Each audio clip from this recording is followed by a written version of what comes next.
Hey, what's up you guys? This is John Manalo. So in this video, I'm going to be tearing down a pair of 1985 Jordan 1s. I know some of you guys will think I'm freaking insane for doing this, but it's for a future project. So I might as well record the process of me tearing it down for you guys to enjoy and see how they're made, so you guys can have a glimpse of the anatomy of the very first Jordan 1 to ever come out, and show you guys the differences in the future retros. So hope you guys enjoy.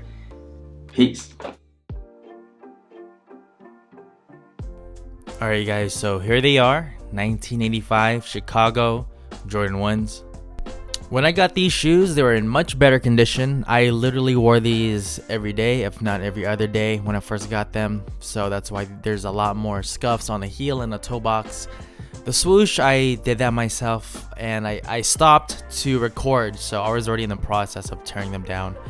So yeah, I got them for like $200, $300 back in the day, around 4 years ago, much lower than today's prices. And they're obviously in much better condition. When I first bought them, there were no holes on the bottom. The swoosh was perfectly intact. There was no scuffs on the toe box. If I were to sell them in the condition I bought them in, they could have probably fetched for a few $1,000, $2,000-$3,000, just because of the hype they are in now. So very fortunate to have gotten them back in the day. Alright, so what I'm doing now is I'm removing the stitching around the midsole, which is keeping these guys together. These Jordan 1s are like tanks, like they really don't separate because of the stitching. Not only that, it's the glue that they used back in the day. I have no idea what they used. Like, I've used hot water to separate these, nothing happened. I put them in the oven before, nothing happened. But for any other Jordan that isn't a Jordan 1, they would easily separate. So whatever they used back in the day, it works 30 plus years later. Like, it's still bonded. I couldn't even separate the midsole from the leather. That's how good the leather is, or that's how good the glue is, sorry. This is why you see me dismantle the rubber sole like this, which I've never done before on a Jordan 1 sole swap. They would easily separate. So this is what I have to do to remove the sole of a Jordan 1 from 1985. If these shoes were brand new, you would see an air unit on the heel of the shoe. That's why they're called Air Jordan 1s, because there's actual air on the heel. But since they're so old, they've disintegrated, and so did the foam. So that's why it's just rubber. Alright, so I'm gonna start unstitching the shoes, starting with the stabilizer strap. And then I'll work my way down to the heel. Alright, so I wanted to put on gloves just so I can have a better grip on the X-Acto knife so it doesn't slip out of my hand. Alright, I know my hands are looking like Ashy Larry, but it's mostly due to all the work I do with my hands and all the chemicals, which is probably why I should start wearing gloves more.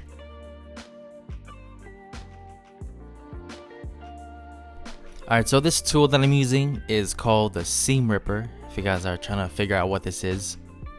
It's great for removing the thread without accidentally damaging the leather with an X-Acto knife.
So when I was comparing both the stabilizer straps together on the same shoe, I was like, yo, what the how come they're not matching up? Because usually when you make a shoe, you make half of the shoe, make half of the design, and you mirror it on the other side to make it whole. So I would figure that both of them will look the same, but they're not, so that kind of threw me off.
As I was tearing the toe box apart, I was surprised to see how much more the vamp, which is the white leather of the shoe, how much it more extends down compared to the recent retros, which only extends about a few more centimeters past the stitch line. And so here's a recent retro for comparison.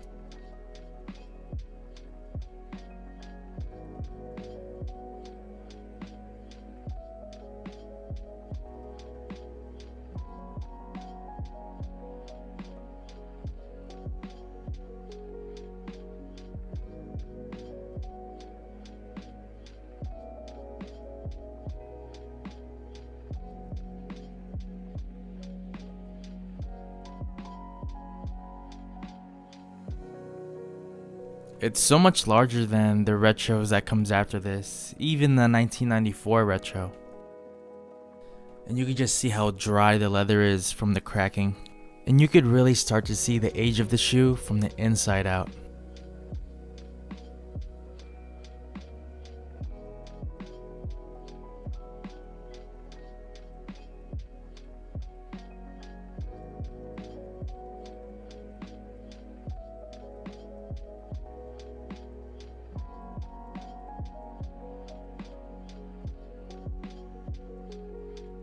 And we still have remnants of the rubber sole that I'm just gonna remove with a clamp.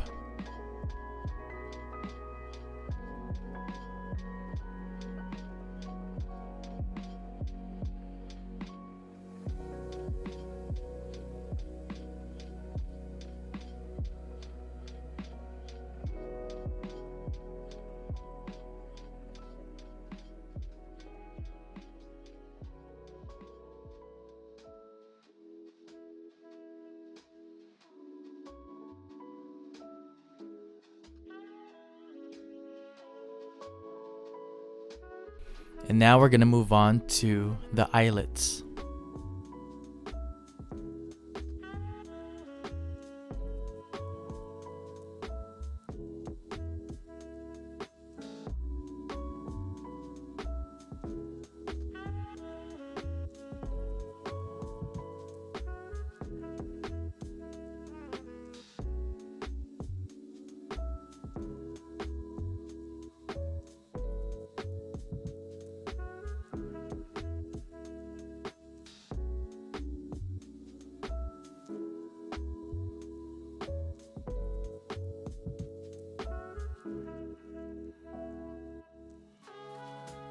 Now that the eyelets are out of the way, it's time to move on to the ankle collar.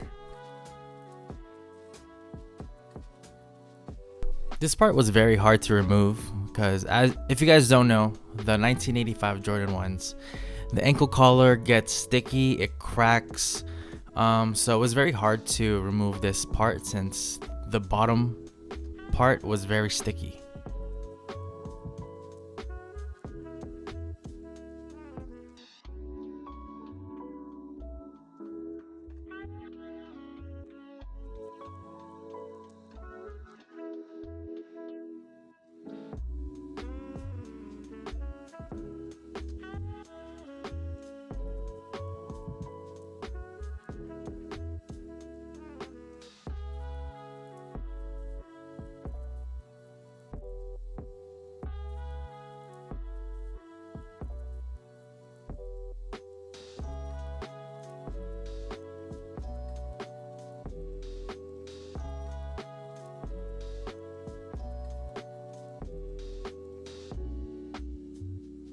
So here we have the collar with the liner still attached. The foam is glued on top and the liner is glued on top of the foam. So with age, the collar foam tends to get dry and crack. So mine's about half and half. The very top is very dry.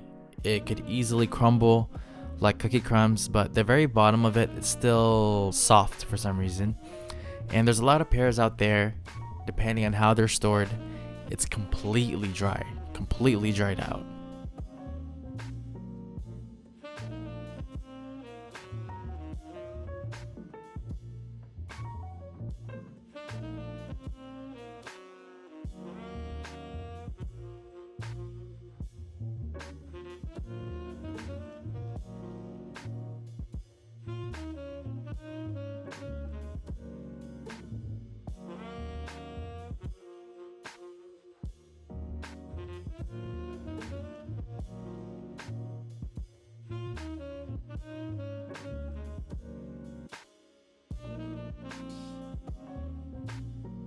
Alright, we're almost near the end of this deconstruction. So all I'm doing is removing the heel from the quarter panel.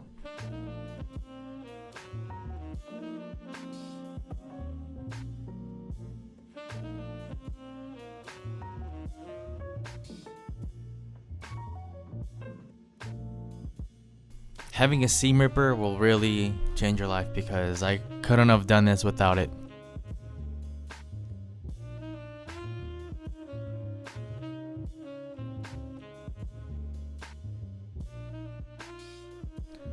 So what makes your heel sturdy is called a counter. That is what stabilizes the heel of any shoe from deforming, because it's very thick and it's very hard, and it just keeps the integrity of the shoe together.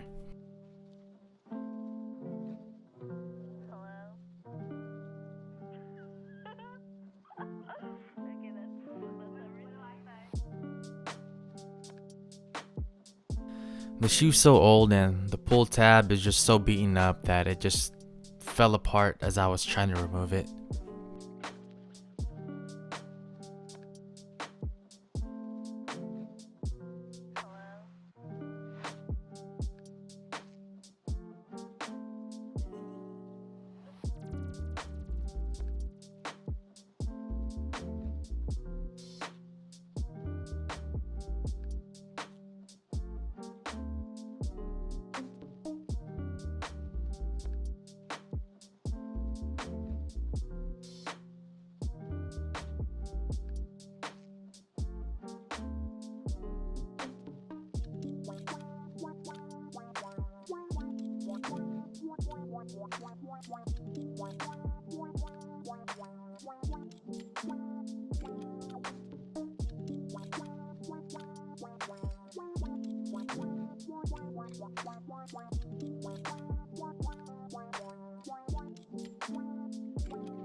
So that's it for the full breakdown of a 1985 Jordan 1. Hope you guys enjoyed this video and learned something new. I know I did. And hope you guys stay tuned for the next video. Peace.